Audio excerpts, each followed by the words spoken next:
Hi, and welcome to the Anika Apple podcast. It's a pleasure to have an opportunity to talk with you again today. And I'm really excited to share with you something new and exciting. So, I've just launched my Redefine Your Reality Masterclass. And this class is a roadmap to exceptional living. It is the beginning process of helping you to create the mindset required in order for you to live and enjoy your remarkable life. Across the course of 3 days in this free masterclass, we'll be creating clarity around what your vision is for your life. And then getting our minds wrapped around the messiness of the process of creating and living in that vision.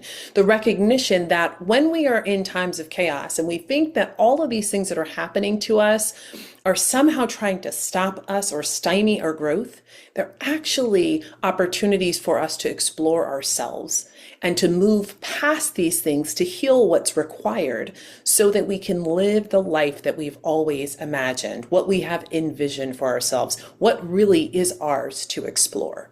And then lastly, it's creating a plan to help you stay focused on the roadmap to this new reality. I think one of my favorite things about this course is that the mindset is the piece that we tend to think of last, and it is the most important thing.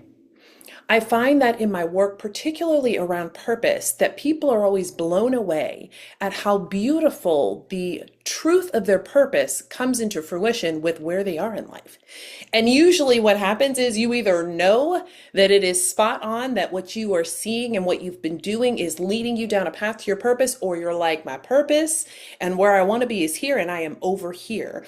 And even when they're diametrically opposed, there's a beautiful journey to craft yourself back on the path to having the life that you desire. There's so many ways that purpose can be fulfilled, and a lot of times we just have not spent the moments with the truth of who we are to know what it looks like. So I hope you will join me in this free masterclass. It starts on October 22nd, and it's not too late to register and get started. And then we'll see where the journey takes you from there. But I'm really excited about what I have the opportunity to share and to teach from my own experiences, from the experiences of those who I have supported, and all in a journey to help us live more remarkable lives.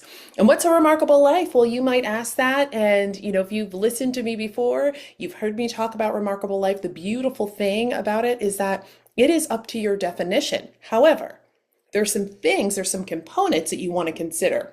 And the one that I will give you here is that a remarkable life is something that is so worthy of note. It is the thing for you that really sets you apart, leans into your uniqueness, and helps you to create a life that is yours and yours alone. Today's episode of the Unique Apple podcast, I focus in on divine leadership from the perspective of what it means to really be an authentic leader. How do leaders connect with the truth within and show up from a place of vulnerability that allows them to galvanize the organization and lead them in the direction that they desire to go? We're talking about leadership that transforms results, the experiences of their customers, and of their employees. We also talk about what it looks like to really obsess over culture, and I share 3 key strategies for leaders to be able to win as they finish strong in 2023. And don't miss the Ask Anika Anything question that we share at the end of the segment. Today, we are focusing in on how you connect to the truth within. Thanks for listening, and don't forget to subscribe if you haven't already, and share this episode.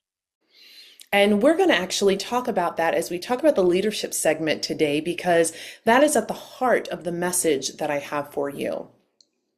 But to close out, if you want to know more about how to create a remarkable life, then you definitely want to come to the Redefine Your Reality Masterclass, because it sets the groundwork for it. And it's something that you will hear me talk quite a bit about through the podcast, through the articles that, I put out into the world, and through the communities that I support. And so if you haven't followed me on socials, all the information is down in the caption, and you can make sure that you do that. Looking forward to connecting with you in ways that help you to find, craft, and cultivate your own path to your remarkable life.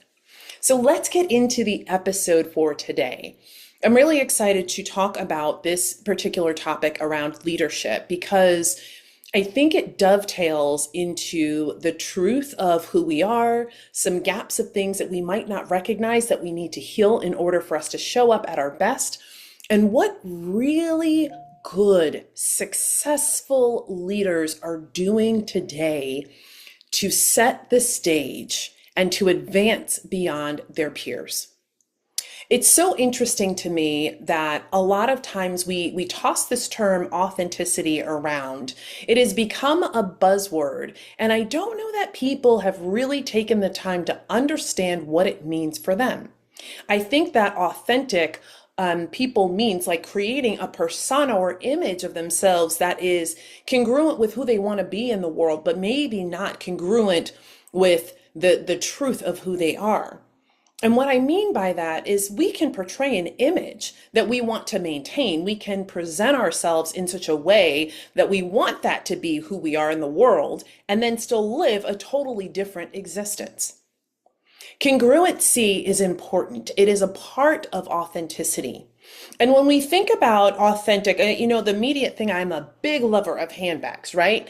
And if I think about the authentication process, there are elements that if you study any designer brand, there's certain things that they don't do. For example, some handbag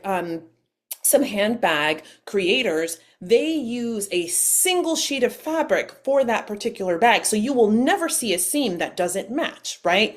There are certain elements that they place inside the bag. There are the authentication elements that have to be there in order for you to authenticate that this bag is truly what it is. And what if that was our process? What if for us as leaders, there were things that we had to do to demonstrate the authenticity of who we are?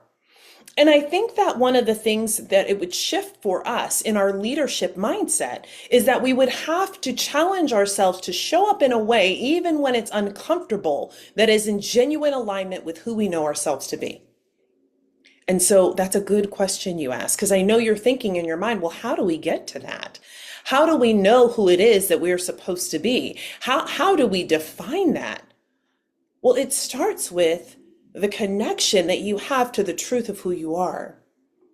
And of all of the things that we will talk about today, it is the most complex, the thing that requires the most amount of time and where we spend the least amount of time. And I have a hypothesis about why we don't spend time there. Quite frankly, it's because in order to face ourselves and to get to the truth of who we are, to dig deep and understand who we truly are meant to be in this world and what we truly want to give to this world, we have to look at some of the things that are not so nice. We have to review some of the things that we have chosen to do in our journey, or see times where maybe we fell short of what this vision is. Or maybe come face to face with things that feel confusing and misaligned with who we say we're being out in the world. I definitely have had the opportunity of supporting a lot of leaders, and some of them have been people who have talked about who they are, but when you look at the way they operate, it's like, no, that's not aligned, right? Like if you think about a person who's like, I'm a genuinely nice person, but in every meeting they go into, they're yelling at people and they're cutting them off at the knees, so to speak, and they're chopping them off when they're talking, and like they're doing all of these behaviors that they have seen modeled in other leaders, but then they say that they're a really genuinely nice person. Well, genuinely nice people are nice. They're kind. They're considerate of others, right? Now, a considerate person doesn't mean they might never interrupt someone, but there's a way that you handle those moments and those situations. There's a way that you honor the fact that even when what you may have done behaviorally doesn't align with who you say that you are. But when someone has a narrative about themselves and they simply are choosing to not see themselves, there is going to be a problem. It won't be congruent. You cannot authenticate that this person says that they are really, truly a genuinely nice person if the behavior that they portray all of the time is misaligned. And two things are at play here. We have the dynamic of who this person has aspired to be, perhaps influenced by the models of other people around them, or the truth of maybe who they are and how they desire to be in the world. And maybe they don't really truly want to be seen or experienced as a nice person, but instead, what they're living into is what they believe the truth of what leadership should be. And you and I can battle back and forth with whether or not leadership should be people who cut people off at the knees and all of those kinds of things. But I would tell you, you can walk into any boardroom or leadership team meeting and see the different archetypes sitting around a table. There are far and few between cultures where you walk into a room and you see such a beautiful, common, collective, shared vision and values between leaders. And I would submit to you, when you go in those spaces where you see, you feel it, and you know it's present, you should see some good things happening in those businesses. Because where people have gotten themselves to a place where they have this shared agreement about the values that they're going to uphold as a team, it means that they walk into the room and they level themselves up a bit to ensure that they're living into the commitments that they've made one to another. This journey of creating those kind of team commitments creates a space for people to have a consistent experience with the leaders in their organization. And that's really important, particularly if the organization's value is one where they want people to come, grow, and stay, where they want people to develop because it's promote from within, where they want people to enhance their experiences and get the professional development they need so that they can be successful in the world. I'm grateful that throughout my corporate journey, I worked in companies who definitely lived by the mantras that they had around people and their commitment to having good leadership. And while no place is perfect, because people aren't perfect, there definitely is a big difference from one organization to the next that you can see conveyed in their values. And such is true for leaders. Conveyed in our values and what we believe is important and what we believe is accepted in the culture around us, those things begin to form who we are and how we show up in the world. They show up in how we are at work. I think one of the biggest challenges that leaders face today is creating that congruence between who they are outside of work and who they are inside of work. For a very, very long time, there was this mantra of, leave all of who you are at the door, right? And what we've learned over time, and there are studies to support this, is that you really can't do being two different people well. And even when you move into a place where you are trying to let go of what maybe happened at the kitchen table that morning at breakfast, or what happened on your way to work, or a text that you got that threw your day totally out of order. Like, we assume that we can somehow come back into this moment and let go of those things. And the truth is, we actually make it more difficult for ourselves when we try to operate with that kind of mindset. A much more effective way is to be human, to accept that there are going to be moments where things happen that pull you out of this persona perfecta that you might desire to present to the world, and to be in your truth. And that matters because you're also modeling that very same behavior and experience to the people who you support. Said another way, they're always going to experience your truth, even if you tell them or not. Last year, I was working with my therapist, and we were talking about something. We were working through the MDR process, and I was sharing something with her, and she said to me, people can see it. She said, you wear your heart on your sleeve. And so if you think about it, what you're trying to protect is seen. So people can tell if there's this protection around you, that there's something there that you're trying to cover, that you're trying to ensure is not so vulnerable that perhaps you might feel hurt. And she's like, so the very thing that you think you're trying to cover, you actually have put on Front Street. You're actually leaving it out there for everyone to see and to experience. And I was like, oh, wait a minute. It's true. Because we pay attention to the things that we're trying to mask. We pay attention to the things that we want to be different instead of just doing the work to change those things. And then the question becomes, why be so fearful of being vulnerable about something that you know you want to grow and to change? So if I go back to the example of the leader being nice, if that really is who you want to be in the world, then say you're working on it. Because that's what authenticity is. That's what being a genuinely, fully aware human being is. That every single day, I don't always have it all together. And that some days, it's going to take me more work than it will on others to show up in a way that's congruent with what I say until I move myself to behave in that way all the time. And to have an expectation of ourselves that we always show up in perfect order in the way that we want to convey ourselves is to say that we think that there's some version of perfection that we are going to aspire to. And I hate to be the bearer of bad news, but you came here, so you clearly came for truth. That won't ever be so, because we're not perfect. We get to be the culmination of a constant decision to evolve into who it is that we want to be. A constant decision. So even what I said yesterday about who Anika Apple is, I'm still choosing to evolve myself into those things today. And tomorrow, if it's no longer fitting, I can change my mind. I can decide, no, I don't want to be seen as nice.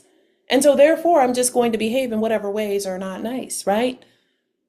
I'm not saying that that would give me the results that I desire, but it is a choice nonetheless. What we really have a difficult time measuring is this dynamic of what it costs us when we don't show up as ourselves. One of the terms I loved in business is opportunity cost. And as someone who spent half of my career, at least a little over a decade in human resources, more than a decade, okay. We used to talk a lot about cost to hire, right? And so we would think about how much it cost us to replace a position.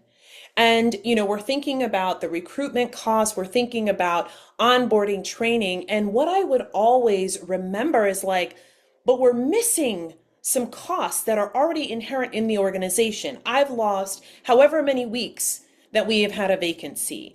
It's created strain and pressure on other employees at the same time. Other people have had to fill that space. They've had to learn how to upskill. Somebody has been carrying the burden, or the organization has a big gap in which things that we consider to be important enough to have to hire to replace that vacancy are not being fulfilled. So there's a bigger opportunity cost than just the cost to recruit and onboard someone.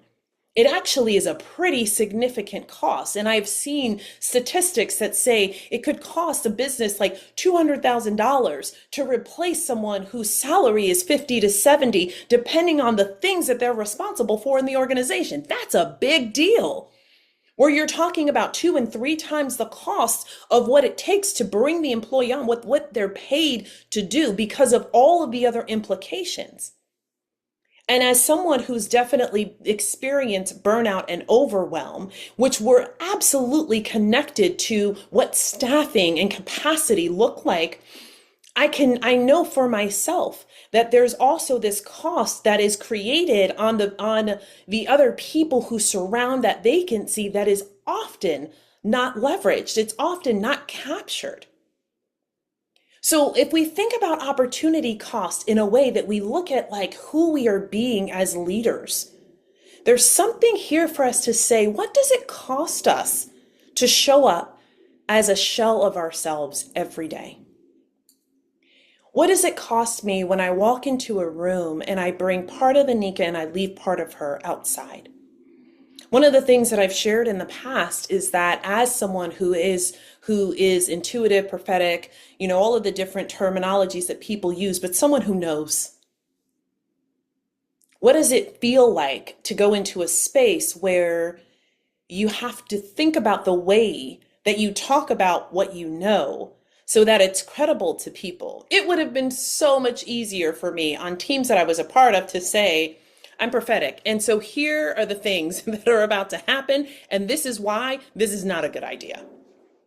Or like, I have some divine insight that came to me a couple of years ago about this time that we're heading into. And these are the couple things that we need to do in order to future-proof this particular aspect of our business. It would have been so much easier. And in truth, I still found ways to bring that insight in, but I will not say that it did not cause me discomfort and sometimes panic and anxiety and sometimes this friction of feeling like I could not be all of my full self. And I share that with you because I think it's important for you to recognize that for those of you that are listening to this message and you know that you know that you know that you are tapped into your divine gifts and you're feeling like, but how do I say this? There is always a way. But how do I help people understand? That's more complicated, right? Because people's belief systems are what they are. But what I can tell you is that it has been my experience that when you allow yourself to come into the full of who you are, my bringing my full self into the room would always allow me to have the words. There are moments where I can remember delivering really complex messages to leaders and saying, God, how am I going to say this? And before I knew it, I opened my mouth and the words are coming out. And they are exactly what people needed to hear, which is validated by what they came and said to me afterwards. I was feeling that, or I was wondering about this, and the way that you said it, it mirrored the questions that I have been thinking about. I journaled about that a couple days ago. And now that I was listening to you, I can see the way this solves what I was wrestling with without fail. And so in my personal leadership journey, what I saw happening is the more of me that I allowed to be in the spaces, first of all, the connections and relationships were so much deeper and so much more trusting. They were not transactional. We built real, true, genuine relationships. And I got to allow more of myself to be present. And I can remember what it felt like to not have all of that. There were times where I just didn't simply know all of who I was to be able to invite myself in the room. And there were times where I knew who I was, and I also was clear that those parts were not invited. And as leaders, especially those who ascend to be sitting in the C-suite, CEOs, running your own businesses of tomorrow, you are going to have to make some decisions that you may not feel equipped to, that you will not be able to make well if you do not allow your full self to be in the room. What do I mean? In truth, we're facing into a time where we're going to experience some things that we have never yet experienced before. We're already seeing some things happen that many people have talked about, that people, would reference that they are reading in their religious works. Like, there's a lot happening in the world over the next couple of years that is simply going to blow our minds. And what's so interesting about it is that in so many cases, for some people, because you are tapped into your truth, you will be prepared to lead your organizations through. Some of you are going to have to make some massive pivots. And when I say massive, I mean you may be leading an organization in a direction that feels right, and you are going to get a download and you're going to be like, oh my gosh, how do I now pivot in this moment to help take this organization in this way without being able to give them all of the truth of what I know in this very moment? That's a really difficult thing to be faced with. And as a senior leader, who do you turn to help you reconcile what you now know, what you understand is the way that you've got to move the business forward and create a compelling enough proposition to help the organization move in that way? What I would submit to you is that the culture that you're building today is going to have a lot to do with whether or not you will be able to come in and deliver the message about the pivot. You see, the trust level that people have in you as a leader has a lot to do with whether or not they're going to get on that bus with you. When people feel like they know you and they trust you because you have built your true and authentic brand with them, it will cover a multitude of confusion. There are moments where I am sure people I worked with were like, I just am not sure why she would say and be so definitive that that is not the right decision. But they trusted me. My track record was excellent. I'm chuckling right now as I think about just hires. Right? As I think about some things where I said to leaders like, so here's what's going to happen. The likelihood of this is this, and we're probably going to be sitting back in this situation in 6 or 8 months. And then come 5 months, it's like, hey, here's what's going on. And I'm like, all right, what do you want to do about it? And then in 8 months, we're like, okay, it's time to fill this position again, right? There are just these things that happen over time. And when people experience you and they get to know the truth of who you are, it helps them create the comfort level to be able to go on the journey with you.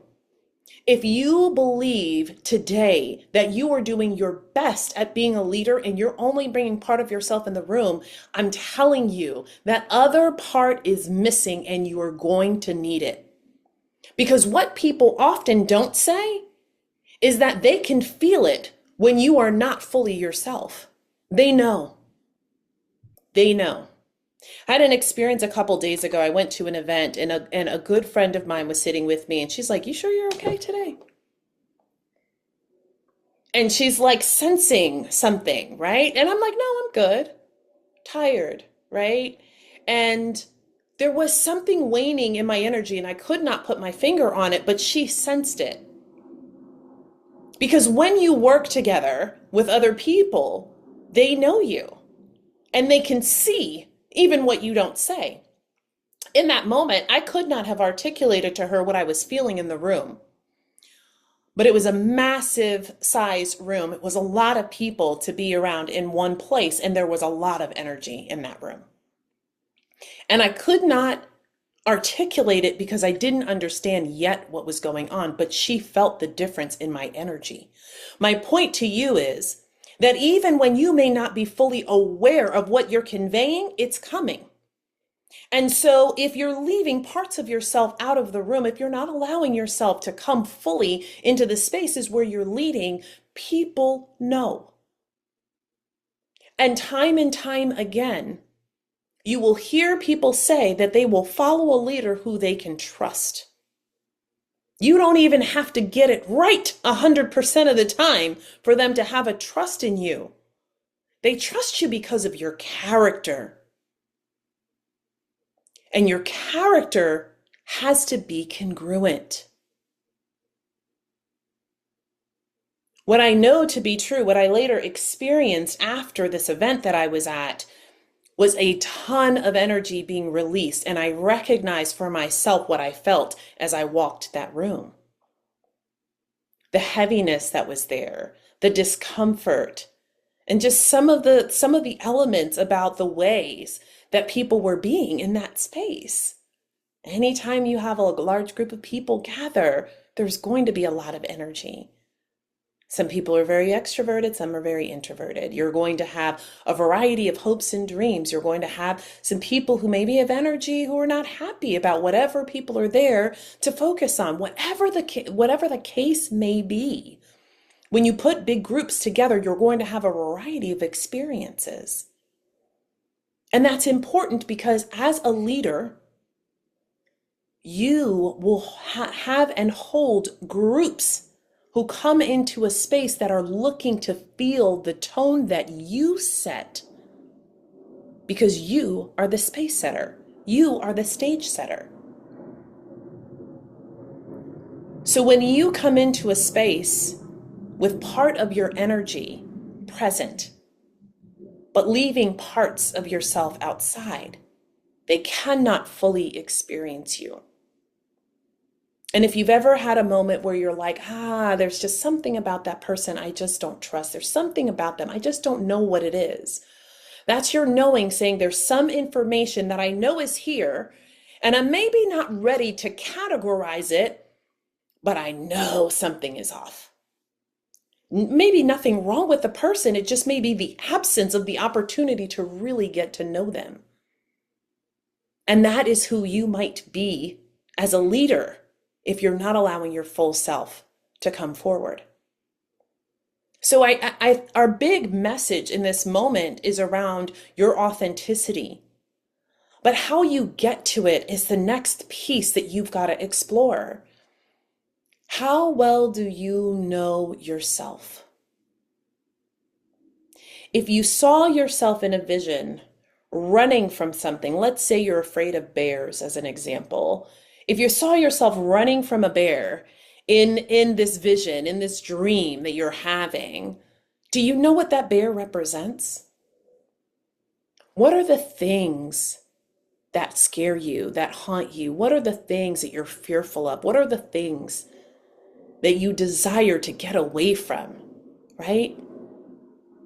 And if what you love is perhaps being at the top of a mountain, like you enjoy mountain climbing or being at the peak of something, what compels you to run towards that thing? What is it about being on a mountain, being up high in a different elevation that calls you to it? It's time for you to start exploring yourself in ways that you haven't before so you get to the truth of who you are. Because when you know these things, you will know how to set them as a part of the compelling vision that you have about who you are. And you will know how to release yourself from the things that you've been fearful of so that they cannot create stumbling blocks for you. But as much time as you can spend creating a persona for social media or for your teams or the company that you work in, if you spend the same amount of time getting really clear on who you are, it will propel you to places you couldn't imagine. And those places and spaces are not just in the physical, but what I'm really talking about is the core alignment of who you are as a person to the joy that you experience. There's something that I call joy share, right? I think about what the joy share is that I have in any experience. So if I think about my health as an example right now, if I'm looking at the wheel of life and I think about health, I think about what my joy share is of health. How joyful do I feel about my health right now? How much of me is worried about where my health sits? How much concern is there around how I'm taking care of myself? How much peace do I have about how I'm taking care of myself? How much joy do I have and am I experiencing in that space? Because to go through life with just a sliver of joy across all of the things that make up life for you is just simply not enough. It certainly is a choice, but who would choose that? When what you can decide to have is a joyful and full life. And you have simply to choose to begin bringing all of who you are into the spaces that you're in. For some of you, you may be reflecting on this and saying, that feels scary, Anika. I don't know that I want all of who I am to be present in any place. Well, it certainly is your choice. But here is what I will tell you.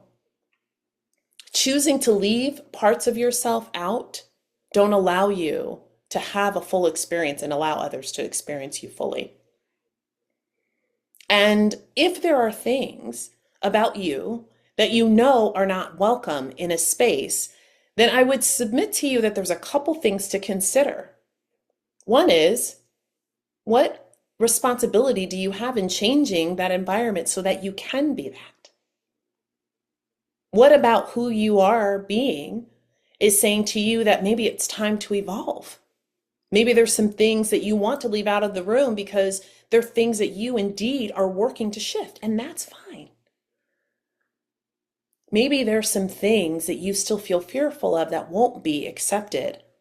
And the only way you'll ever get to know if they're accepted is if you allow it to come in. Perhaps you need to grab some allies on this journey. Who else is feeling the same thing? And how can you work together to create an environment that is much more open and receptive to people being in their full selves? Now, this by no means is saying that I believe that people should be able to operate in ways that are misaligned with the values of an organization or the culture of an organization, informal or formal. But it does mean that sometimes that informal culture can take shapes that's not aligned with what the values of the organization say, right? If you think about, I was watching this story the other day. It's a perfect example. And the owner of this business goes into one of their stores. They owned a retail stores, and they go into one of the stores and they have this experience with the manager of that particular store that is just deplorable. And it does not represent at all what the brand stands for. And so the manager is basically like, this is my store, and these are important pieces, and everybody's not welcome to try them on and touch them and all of this stuff, right? Here goes the story. And the person, the customer in this scenario is actually the owner, and they're like, how can you tell me what this business stands for? Because I know, right? This is the internal conversation that he's having. It's not that the values of the organization were not clear. It's that this person chose to honor and to work in those values in a way that's different. To take what he knew the company's values were and to shape them in a way that allowed him to behave in a way that was congruent with who he was. So the organization's values can be really clear, but the informal culture can sometimes take on its own shape. And when that happens, we do an organization a disservice of not taking that informal culture back to what we say the formal culture is and making sure that those things are aligned. Companies that study culture win. I look at Ritz-Carlton as a phenomenal example. They create great experiences for people. They're memorable experiences. As a matter of fact, I can remember one year, this is probably a decade ago, where I was out of town on my birthday. And it wasn't a time in my life where I was like, I don't travel on my birthday. Like, I'm at home, I'm with my family, I'm with my friends. Like, it was a big deal for me back then in my younger lifetime to be away on my birthday. And I remember saying to my boss, I was like, I don't typically travel on my birthday, but for this, we had a big meeting the next couple of days or whatever, and I had to fly in the night before and all of those things. And he clearly knew who Ritz-Carlton was and had experienced some great experiences with them himself. And he called ahead and had something delivered to my room. I will never forget walking into that room and having this, this thing that he had delivered to me. It was beautiful, so thoughtful. But the icing on the cake was that after I checked in to welcome, and they used my first and last name and all of the things that made me feel like a, family member returning back to this space, that shortly thereafter, there was a knock at the door, and they brought me this coffee mug that I still have to this day. And they said, this is just a small token of our appreciation of you choosing to spend your birthday here with us. And we just want you to always remember that we remembered you on your birthday.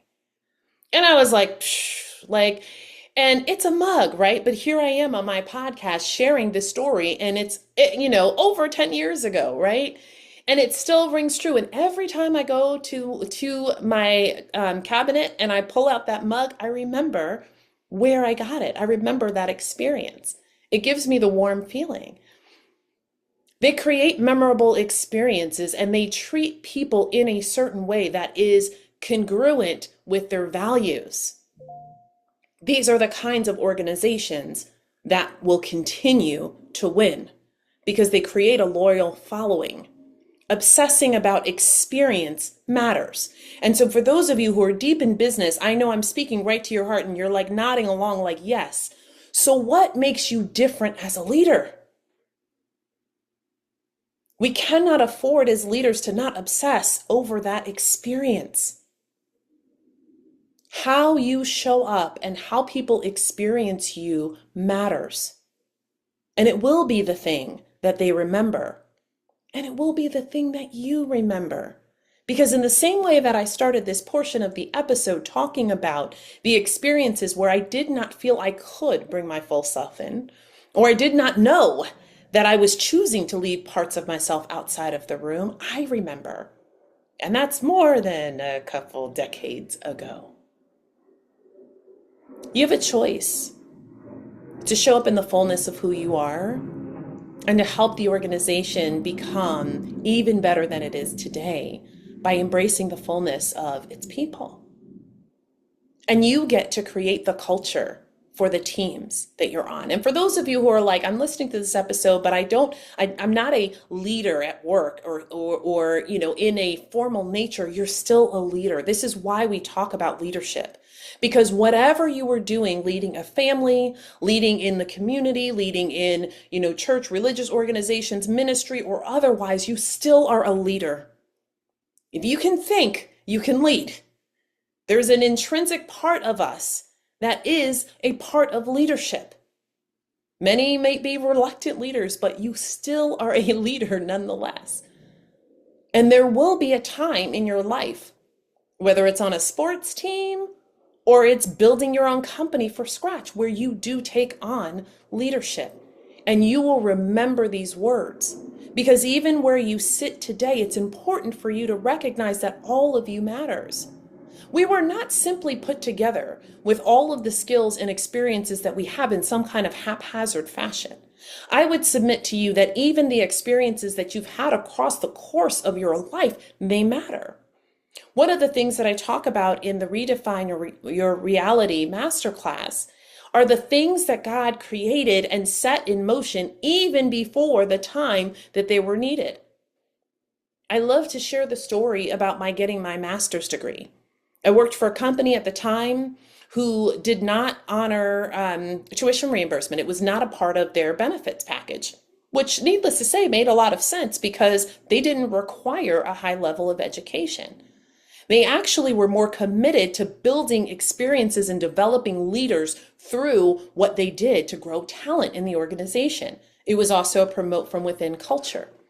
And so I can remember the surprise at my general manager, who was like, why are you doing this? Like, why are you getting your master's? Like, you don't need it. You can have a perfectly great career here without it. And she was absolutely right. I could have.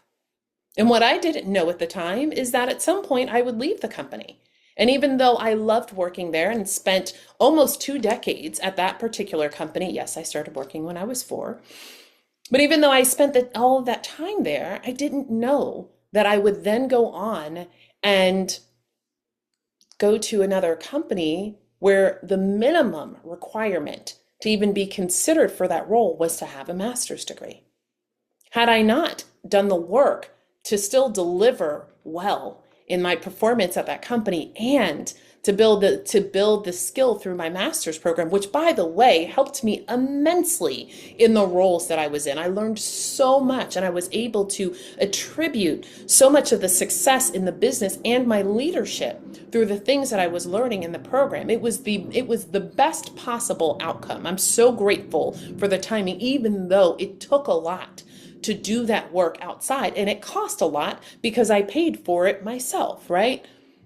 But I would not have had the opportunity that came next had it not been for doing that work at that particular time and moment. So there are things that you are learning about yourself in this moment that are preparing you for what is to come. You may think that you will never sit in a leadership role, an official capacity, and it could be in your path 2 years from now. It could be in your path 5 years from now. It could be there in 6 months. We don't quite understand all of what's going to happen. And if you are thinking to yourself, but what could really happen or change that quickly? Let's look at 2020. Did we not watch people who were positioned for a change and innovation to step forward in ways that are mind-boggling? Did we not see industries blow up and change? Did we not see the face of the future of work shift and then shift again? Did we not see proving points around what remote work could be and how efficiency could be gained? Organizations are ever changed from what happened in 2020 as a result of a pandemic that was categorized as something that happened to us from a health perspective, but then connected to every single part of life that we experienced. We had no idea that all of those areas would be touched in the way that they were before it happened. And so what I would say to you is that in this moment, the way that you are beginning to think about your responsibility as a leader and who you are as a person, it matters. Because the more work that you do to heal and come into alignment in this time, the more prepared you are going to be for what is going to come. And I will tell you this, we are going to be faced with challenges that are going to call us to task in a moment's notice. If I reflect back on the experiences that I had during the pandemic, one thing that was so salient to me is I watched leaders in a function who, inside and outside of the companies that I was in, who found themselves in a moment where they were not ready to pivot. I found them in a place where they were so shocked and blown away because the things that they were experiencing inside and outside of work were things that they had never gone through, and you got to see how flexible they were. You got to see whether or not they operated from a growth mindset and from a mindset of possibilities. You got to see all of the different parts of who they were being. And many were ill prepared for the challenge that would face them. The beautiful thing about that is that for people who took that experience and saw themselves, they have now grown and strengthened those areas so they're ready for whatever is to come. But for those who still are in a place where you're not fully aware of who you are, where you're still trying to dibble and dabble on how you bring your gifting into the world, where you're still trying to define whether or not you want to show up fully, it is going to put you behind the eight ball, so to speak, when you have to decide things at a moment's notice. My heart goes out to those in Florida right now and in the Carolinas, particularly the Asheville area, where they have been so deeply impacted by everything that has happened. And it blows my mind. And if you think about people, businesses in those areas, if you think about the livelihood for people, if you think about, for many, the legacy, their families' legacies and their career opportunities and how things are pivoting in this moment. When people are faced with what do I do about work, but also how do I take care of my family? When they're faced with what do I do about my family because I have things that are now broken that need to be fixed. People who are struggling with how to care for their family. When you think about how all of these things happen at a moment's notice, and you've got to be ready to rally, it's difficult. And so a lot of who you are being today, it's going to have an influence on who you will be able to rally and be tomorrow. And the more that you know yourself, the easier it will be for you to stand boldly on what you know to be true, the right things to do in the moments that are to come. I watched during the time since the pandemic, so many leaders rise because they were fearless in their commitment to do what they believed was the right thing to do on behalf of the people so that the organization would be the beneficiary of everyone's thriving. And I've watched as even now, there's still continued issues and situations that are coming up around choices that people made to perhaps not institute masks or to take care of their workers when they were ill or allow them time off. And I'm not saying there were easy decisions to make on either side, because they certainly weren't. But the repercussions of that, they're costly and they're impacting businesses. And it's always easy to relitigate things after the fact, because then you know what happened and you know what people are facing. So my call to you is to not have to relitigate anything, because you've looked at what happened in the past and you've seen who you are and you're preparing yourself for what's to come. And you do that by getting clearer than you've ever been about who you are and what you're about, by knowing the way that you want to show up, by creating the space for you and others to do that.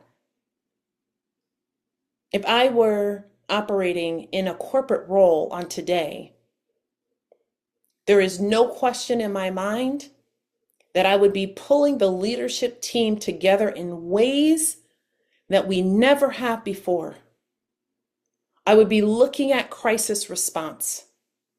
I would be asking the difficult questions of how we rally when the systems that we depend on are not able to be accessed. I would really be looking at emergency response. I would make sure that I have all of the information of how to connect with my employee population. I would make sure that those old phone chains, if that's what people use, that they're up to date. I would be looking at all of these things. I would be asking, what are some of the other things that we want to do and contribute? If there were situations where there was a disaster like what we have seen with the flooding that's happened in Florida and in the Carolinas, who do we want to be in the midst of that? How would we want to send people to go help? Are there supplies and things that we could respond quickly with that would help in those areas? I would be thinking about those things. I would be scenario planning for the business, because we are in this time. I've kind of transitioned from our leadership right into the divine message that is flowing through, but it's so important that you know and you're thinking about the truth of who you are. Because the more that people know you and trust you and have a consistent, congruent experience of you, the easier it will be for them to rally when things are tough and when you have to make some really difficult calls. And we know that the last 4 years are proof of what happens in those moments. And for many of us, it might feel like it's a distant past, but I promise you that we are in the eve of it to come again. The form may be different. What exactly it does to impact the business may not feel the same as what we have gone through before. But the underpinning of who you are as a leader and how you rally people and what you do in your culture, it will be the same. It's going to require all of who you are. As I wrap up this segment, I just want to say to you that I'm still moved by the heart of who I saw in leaders that I worked with.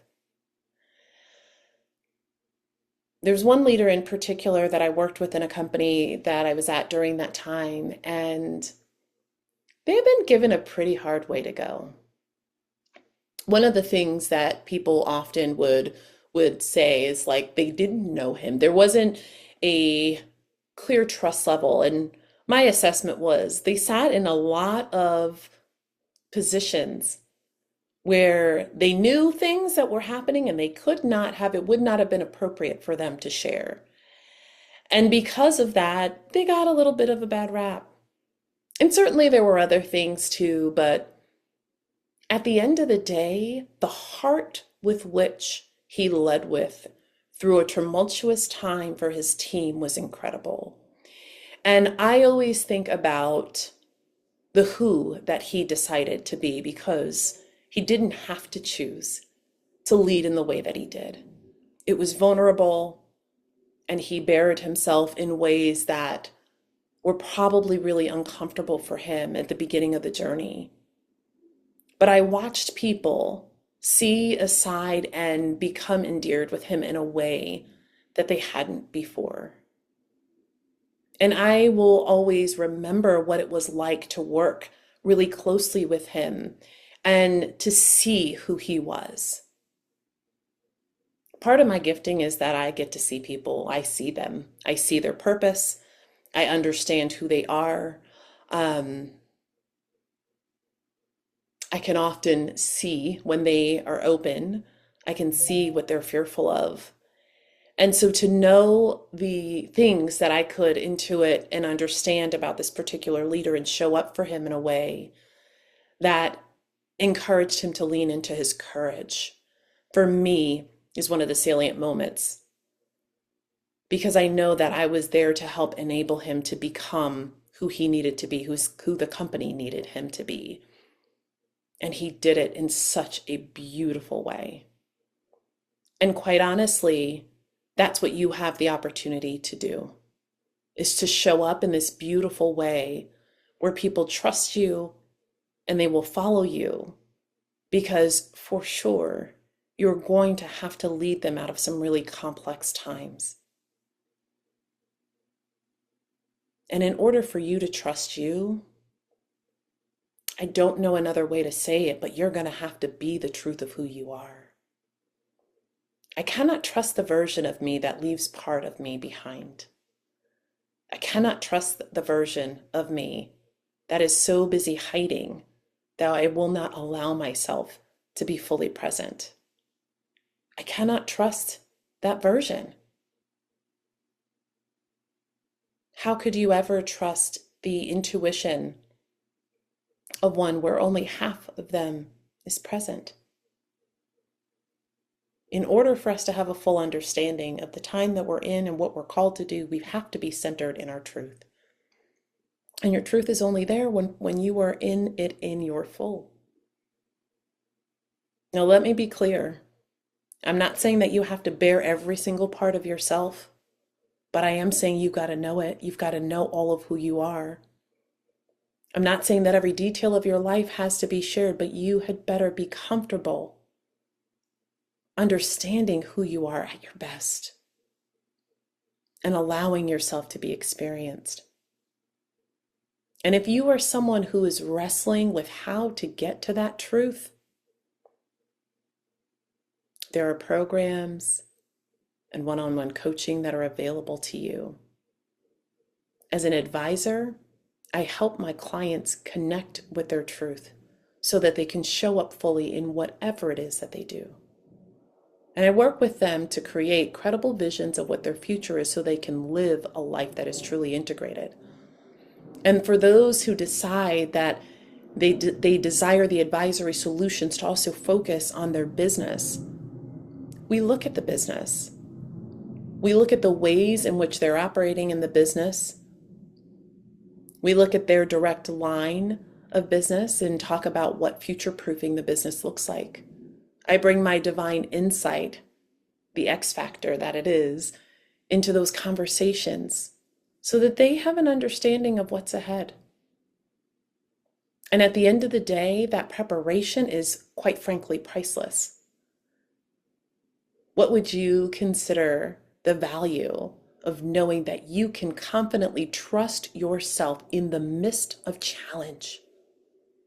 If you went back to 2020 and thought about your role there as a leader, what would you have done if you could have known that this time was coming and that these challenges were things you'd be faced with? And even if you couldn't have named the challenges, but you knew enough about who you were that it was easy for you to walk in the room and know these are the kinds of sessions we need to have. These are the decisions that we're going to have to put our people first. Here is how we're going to communicate with our customers. This is what we're going to do with our offerings to make sure that the business is sustained during this time, even though the economic conditions change. What would you have given to be able to be solid in those decisions? At the end of the day, I was talking to a coach of mine, and she said to me, what you do is about giving life. And I share that with you because if I think back about the place where I was the day we got the decision coming that we needed to send everybody home and we needed to go remote, I had been at my job for about 2, maybe 3 weeks. It was just like that. And there is no question, I've never doubted for a moment that I was exactly where I was needed to be in that moment. The quick decision making and the things that we had to do to prepare this organization for something that they had not faced or experienced before, it was significant. And we did it with grace and with beauty and such kindness. And there are so many impacted employees who shared exactly that back to us.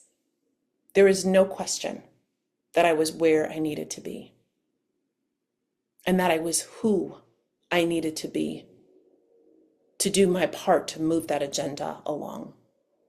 Will you be ready when that time comes? And if you are not feeling that confidence in your soul, then I will tell you, this is the time to get what you need.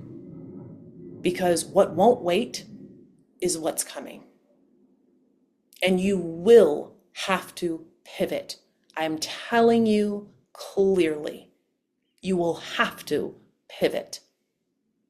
Because the experiences that are on their way to us are things we have not gone through before, not at the magnitude of what we will be facing. The word that I'm seeing right now is chaos.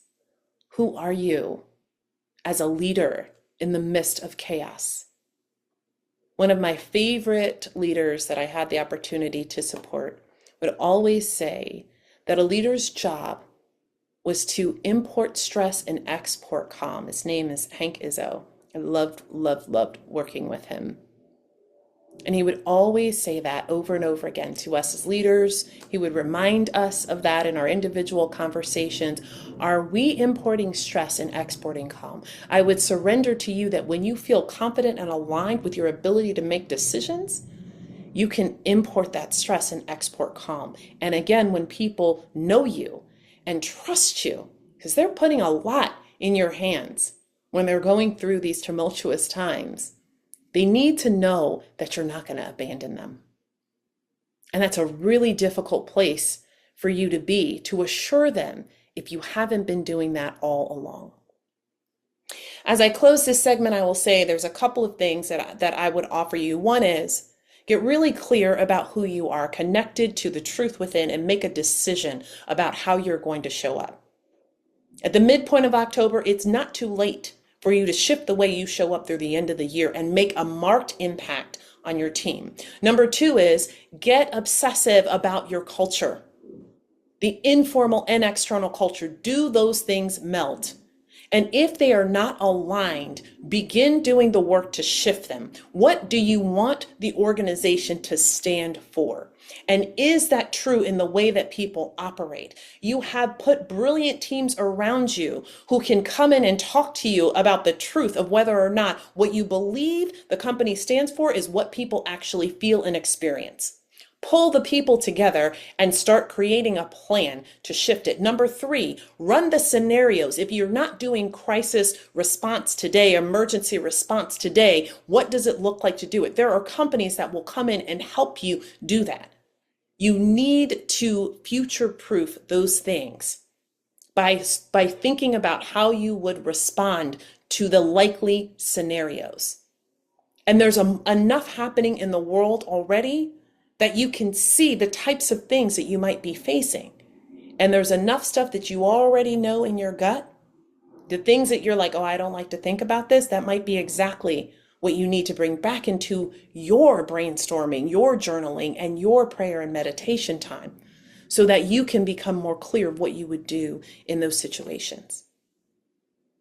And then, of course, there are plenty of people who are spiritually grounded, who are coaches, and who are advisors that are there to support you. And if you don't have the right one, click the link in the comments, set up a discovery call. I'm happy to talk you through what I offer. And you can have the opportunity in a discovery call to see if I would be a fit for you. But quite frankly, I will tell you, you're listening to this message because there is a season of preparation that you are in right now in this moment. And these are the things that need to be on the forefront of your mind. Before we close our podcast for today, I want to answer a question. And this question comes up to us around creating the connection with the truth of who we are. It's a beautiful dovetail from what we've just talked about in leadership, which made it a great question for us to answer live on the podcast. So how do I connect with the truth of who I am? There's a journey to get to your truth. And quite frankly, it always requires you going in to look at the things that you don't want to see and know about yourself. There is something around our desire to be safe and secure that comes up when we think about looking into shadow work or looking into the parts of ourselves or looking at the past, the things that we don't want to see. But what I would tell you is there's actually more there that you can learn from than you might even imagine. And it's just like if you walk into a dark room and you flip the light switch. As soon as you flip the switch, the light floods into the room and the darkness has to scatter. And so a lot of times we spend moments in avoidance and we don't want to go in and look at those things because we think that's what's going to keep us safe. But it's actually the opposite. By allowing the disconnect to prevail, we keep ourselves separated and we actually keep ourselves grounded in fear. So the most important thing that you can do to connect to the truth of who you are is to do that exploration. Though there are processes, there's some things that we do in the Healing Crusade. For example, we look at the Wheel of Life. It's a great tool for you to leverage, to identify, how would I rate myself in these different areas of my life? What I love about this tool, it's something we introduced early on in the Healing Crusade journey, because when someone looks at that wheel, and there are 8 components that we use in the Healing Crusade, but let's say they're looking at their finances as an example. You can rate yourself from 0 to 10, 10 being the highest, on how you feel about where you are financially. And so if someone rates themselves a 5 or a 6 in their finances, it says there's something here to explore. Well, what we know is that on the surface, the person might be thinking, I want to budget better, or maybe I just simply want to save more, or maybe I want to learn more about investing, or I want to be thinking about how to create a trust. So they may be thinking about the very tactical things that exist, but quite frankly, underneath it all is some reason that they're at a 5 and a 6 at this point in their life, which usually is connected to the mindset. So we use this tool to come into the high level thinking of where the person is to then begin to explore what's underneath it. So then we would start with asking some questions. What's your relationship to money? To your financial health? How well equipped and educated do you feel around it? What's your risk tolerance like? What are the patterns of behavior that you see? Why do those patterns exist? What were your financial situations like in your family growing up? What was it like in their family? What do you know about your lineage around finances? There are all of these different things to explore. And then we start to get to what wounds exist around your finances.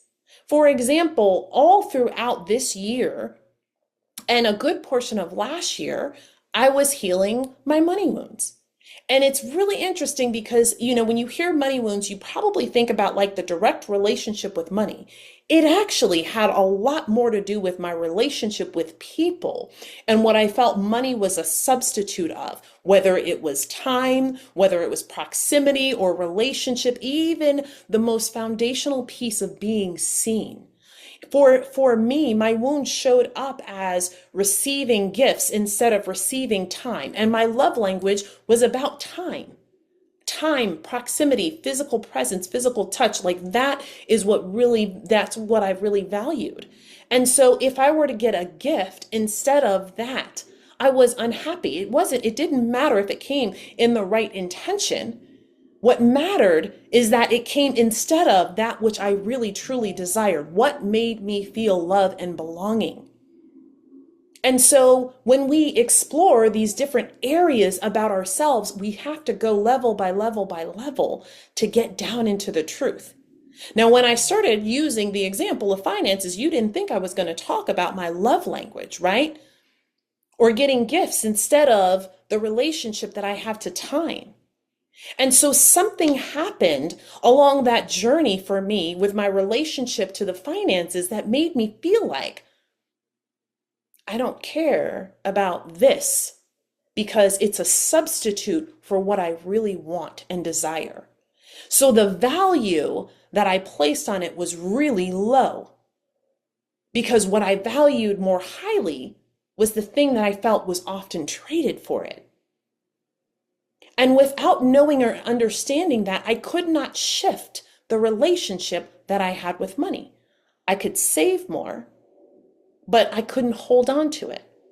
I could hold on to it, but then I had this relationship and mindset of scarcity. So then I wouldn't spend it in a way that was healthy. So there are all these things that started to become a part of the way it presented. So my answer to you is that to connect to the truth of who you are is to go on the excavation. It's to do the work, to begin to ask yourself, where does this mindset come from? Because this perspective didn't just appear one day. It came from my experiences, the narratives that I have told myself, what I have observed in the world, what I have observed in my family, and some of it is locked in the DNA. So some of it inherently was going to show up as a part of Anika, even though I didn't have any of those experiences, right? You could call it being predisposed to respond in a certain way without knowing where it came from. But through doing the excavation work, which really does look like sitting with yourself, and it's journaling, it's meditating, it's prayer, it's doing your healing work, like the work we do in the Healing Crusade. Those are some of the things that you can do to begin to unlock truth.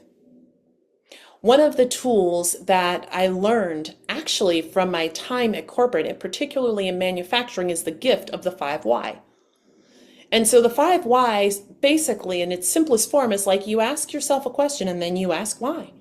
And then you ask why, and then you ask why again, and you ask why again. So you're asking why 5 times. And basically, the concept is that as you answer the question, you're going deeper and deeper into what is really true to get to root cause.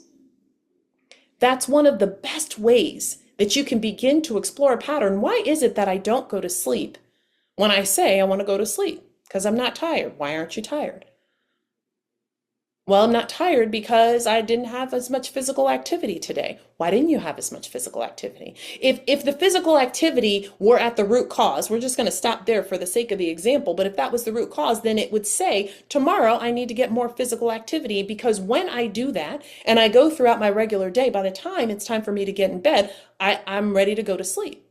Now, what I know to be true is it's not just simply about the physical activity. It's also about my nightly routine. It's also about my commitment to sleep. It's also about the way I value myself over other people or things that might be calling and might be trying to take my time at the end of the night.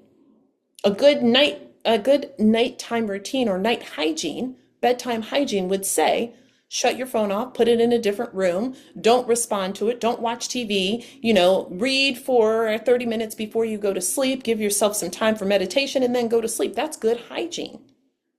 But I don't always do that. Why not? What does that say about my relationship to myself? So asking yourself the series of the 5 why questions is a great way for you to get to root cause. And then when you get there, take that into your meditation or your prayer time. And really ask yourself, why does this exist? So if this all comes down to not going to sleep on time is all really about a reflection of how I see myself, where does that come from? Why do I believe I'm not worthy of rest? What still needs to be healed in my connection to rest that will enable me to get a better night's sleep? So these are some of the ways that you can connect with your truth. And what I would submit to you is a reminder that when you get to what is true for you today, that you get to hold it as what has been your truth, and you get to define a new truth if this no longer serves you. So that's one. Remember that as you're doing the exploration, you are not bound by what you find. You still have the opportunity to change, evolve, and heal it. And the other thing is that there may be more to that truth that you are not ready to hold. So there definitely are times in a healing journey where you are going to hit the place where you're like, this is it. This is exactly what I knew I needed. And then you're going to double click on that thing and you're going to find out, oh, wow, there was a lot more that I needed to explore here. And all of that is a valid part of your healing journey. And it's for you to remember that even when you thought you got to the root, and then you find out later that there's more, that it's okay. It just says to you that in this moment, I'm ready to handle and receive these things. In this moment, I'm ready to move forward with this new knowledge because now I'm prepared to handle it and to do something with it. I believe very strongly that until you are ready, you will not allow yourself to see, hear, and know the things that need to be healed. Sometimes you will feel the things, you'll see things come up that you feel like you're not prepared for in your conscious mind, but you are prepared for them. And as you sit with it and as you work with it, and hopefully you have the right team of support around you, like your therapist as an example, that you can engage in conversations that help you come into the knowledge that you are ready to handle it. But most things can't come through that subconscious layer until you're ready to receive them, equipped to receive them. So that is what I have for you on the episode today. I thank you for being here. I look forward to next week when we have the opportunity to dig into our divine community.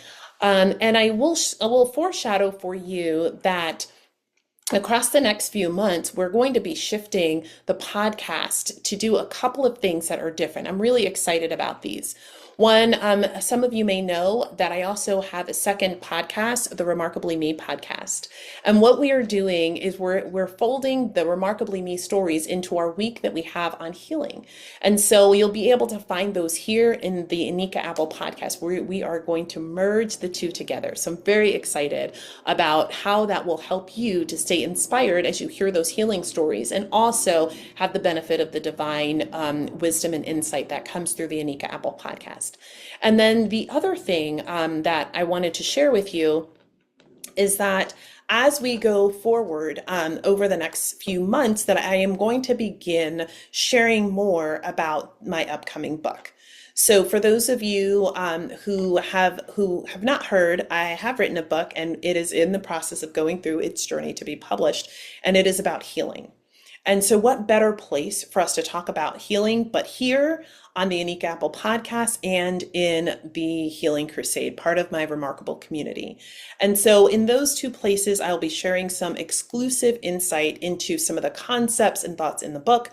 And we will be really looking at how we talk about divine leadership and what it looks like to heal your relationship to your divinity, what it looks like for you to lead from a healed place, what it looks like for community to really experience the healing. And there's some concepts, one in particular that's so big that I'm really excited to bring that out as a part of the community conversation, because it helps us to have a really good grounding and understanding of how we are connected as one.